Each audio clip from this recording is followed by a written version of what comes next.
What's up YouTube, I'm Vaughn and this is the Gear Channel where we discuss collectibles, hobbies, compare games from tabletop to video games. And today's episode, we are reviewing the top decks that was frequently seen by the top tables of the Yu-Gi-Oh! Remote Duel Invitational Qualifier event. Now this list of decks is the decks that was played by multiple players and reached the top tables from table 1 to table 10 consistently. So we're not going to be including decks that even though they topped the event, but if they were only played by one player, they won't be on this list. And the reason why we're doing this list is so everyone has a proper understanding how the format is going to be and what they're most likely to play against in the next big event.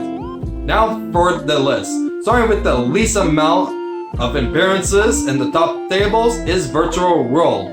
Now surprisingly, even though Virtual World lost the big boss monster that they had, it's still a really good deck. And the reason why we didn't see so much players playing it is because, well, it could be two things actually. It could be that in the format that everyone's main decking Artifact Lancia, it did not do well, or everyone wanted to take a safe approach and switch decks.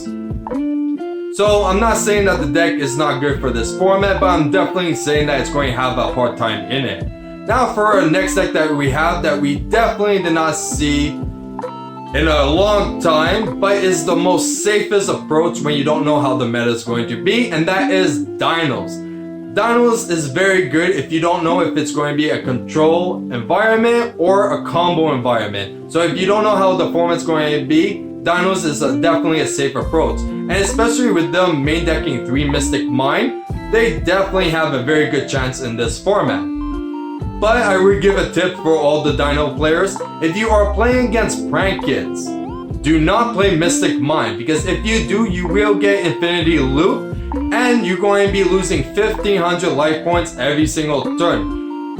And especially if you are playing Mystic Mine, they're going to play prank kids play, so then you're actually going to lose 2000 life points every single turn, so you have only a maximum of 4 turns to get rid of your Mystic Mine and win the game. And trust me, when Mystic Mine is on the field, 4 turns pass really fast.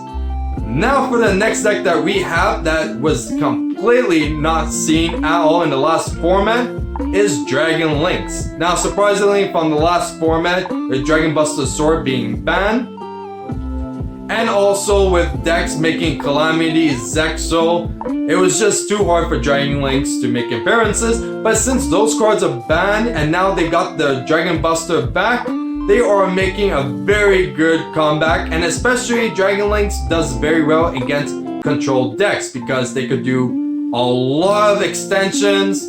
They have a lot of extenders. They could play around interruptions. So definitely in this format, it's going to be in their favor.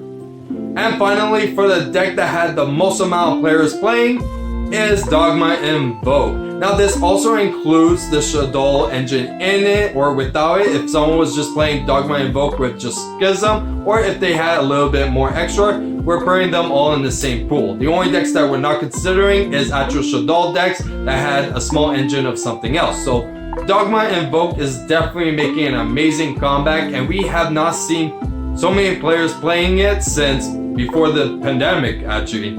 So definitely happy to see this deck does an amazing return and did very well in this event. And that's it for our list. Now if you guys enjoyed today's episode, you know exactly what to do. Like and subscribe. And if you guys want a sneak peek of more future products that we're going to plan to review on this channel, you can follow me on my Instagram, Vaughn Gear. I'm Vaughn and this was the Gear Channel.